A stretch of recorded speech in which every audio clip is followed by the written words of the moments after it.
You know that face unlock on your phone or the chatbots we're all talking to now? Well, the magic behind all of that is deep learning.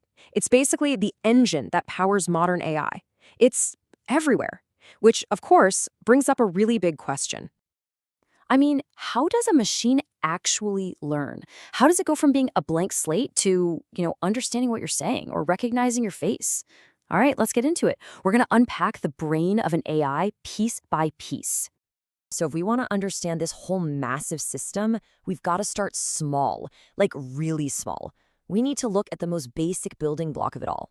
So let's forget about the giant complex networks for just a minute and zoom all the way in to meet the single artificial neuron. Okay, don't let the phrase mathematical function scare you off. It sounds complicated, but just think of it as a tiny little decision maker. It's like a single brain cell. It takes in some information, decides how important each bit of info is, and then makes a simple call. Do I fire off a signal or not? That's it. It's the absolute basic unit of the AI brain. So, how does this little guy make that call? Well, it follows this simple 4-step recipe.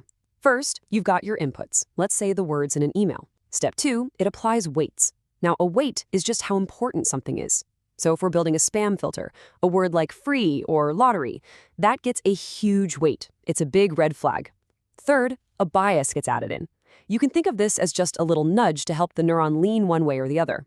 And finally, the activation function makes the final decision.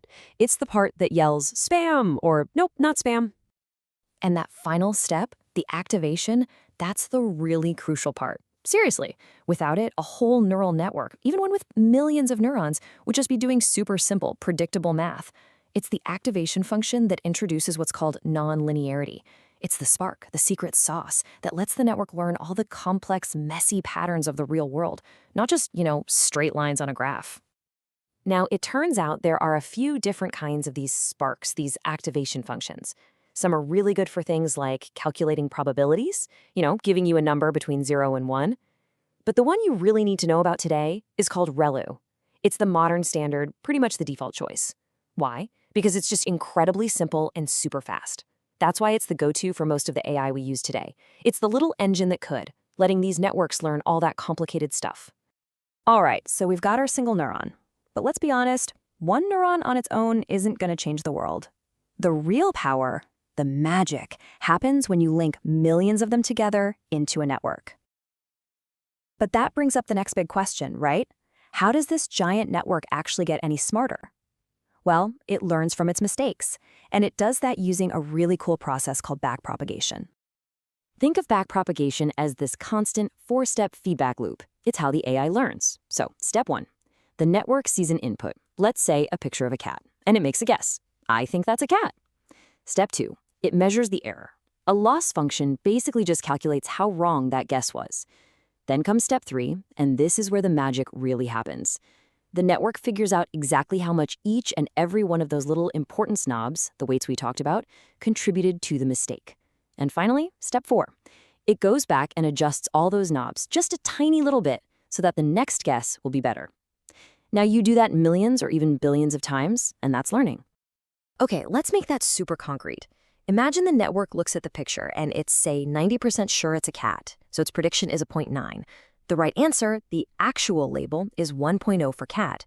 The loss, or the error, is just the difference between those two numbers. In this case, 0.1. The entire goal of this whole learning process is to just keep tweaking all those internal knobs until that loss number gets as close to 0 as it can possibly be. Okay, so now we know how a network learns, but what about how they're built? Because it's not a one-size-fits-all situation. You know how our own brains have different parts for seeing, hearing, and speaking? Well, AI is kind of the same. We don't just build one generic AI brain. We build specialized architectures for different jobs. So, for a long time, the two big specialists on the block were CNNs and RNNs. On one hand, you have convolutional neural networks, or CNNs.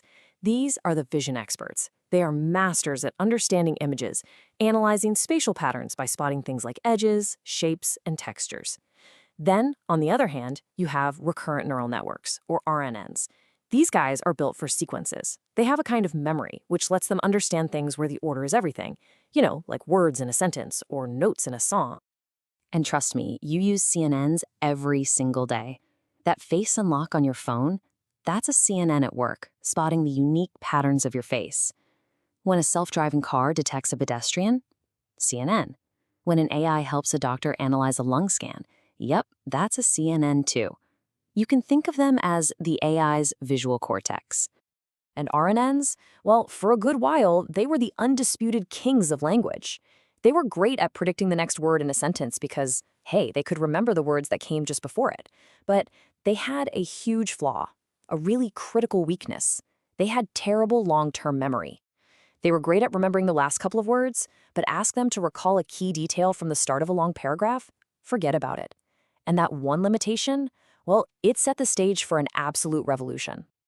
So yeah, that short-term memory problem was a massive roadblock. But then, in 2017, something big happened. A paper was published describing a new architecture that didn't just get over that hurdle, it blew the whole thing up. It completely changed the game. It was called the Transformer.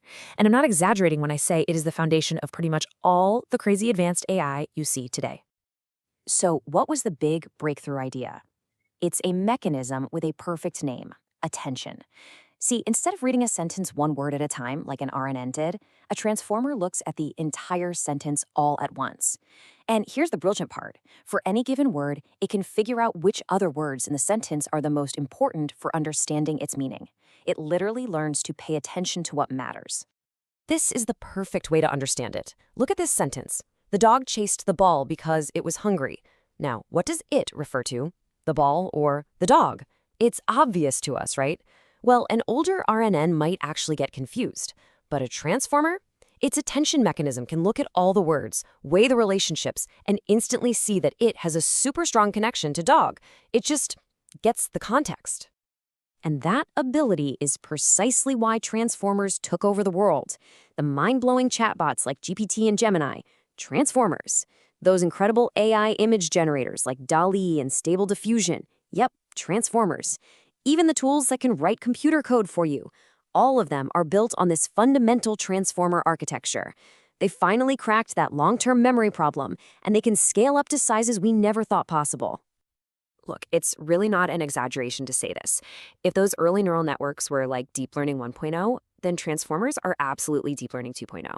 They represent a fundamental shift in what's possible, unlocking all the crazy abilities that we now just think of as, well, AI.